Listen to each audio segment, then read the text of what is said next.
शंकर, मोहन और गोविंद 3 भाई रहते हैं। सबसे बड़े शंकर 60 वर्ष का देहांत कैंसर से हो चुका है। उनकी पत्नी सावित्री एक सरकारी स्कूल में नौकरानी का काम करती है। वह मेहनती है, सीधी सादी और अपने 3 बच्चों, 2 बेटियां रीना, सीमा और एक बेटा राजू 25 वर्ष के लिए दिन रात संघर्ष करती है। माँ बाप का साया बचपन में ही उठ गया था, इसलिए तीनों भाइयों ने बचपन से खुद को संभाला। अब शंकर की मौत के बाद घर की डोर जैसे अधूरी हो गई थी। फिर भी परिवार किसी तरह अपने हिस्से की खुशियां तलाशता। 55 वर्ष और छोटा भाई गोविंद 40 वर्ष मिलकर मसालों का छोटा धंधा करते हैं।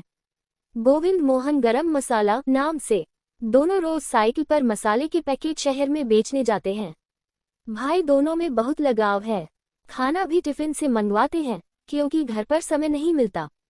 गोविंद की पत्नी कविता भी बेहद सादी और मेहनती औरत है। सुबह सबका टिफिन तैयार करवाती और शाम को हिसाब लिखती। पर मोहन शादीशुदा नहीं है। उसका कहना है, शादी विवाह छोड़ो, गरम मसाले में जो स्वाद है वो किसी की बातों में कहाँ। कविता हंस पड़ती, बस यही स्वाद तो लोगों को बांध लेता है। बहन कमला 65 वर्ष का मिजाज कुछ और ही है। बहन कमला का स्वभाव तेज, जिद्दी और बोलने में खतरनाक। उसका पति कई साल पहले गुजर चुका है। वह अपने बेटे रत्नेश से अलग रहती है क्योंकि दोनों में रोज झगड़े होते हैं। कमला को किसी का सुख देखा नहीं जाता। रीना और सीमा जब अपनी शादी की बात करती तो कमला आग धमकती, सावित्री, इन लड़कियों को मैं अच्छे घर में बसाऊंगी, तू कुछ मत बोल। पर बाद में झगड़ा कर देती, अब ये लड़कियां अपने मायके नहीं आएंगी। परिवार के बाकी लोग उससे डरते भी हैं और हंसते भी क्योंकि उसके गुस्से में भी कॉमेडी छुपी होती है। गोविंद कहता, दीदी ऐसी है कि पुलिस भी कहे पहले आप बताओ क्या चाहिए, वरना हम ही मार खाएंगे। आती है कि कमला अपनी बेटी के पति के खिलाफ कोर्ट जाने वाली है क्योंकि वह चाहती है कि उसकी बेटी का तलाक हो जाए।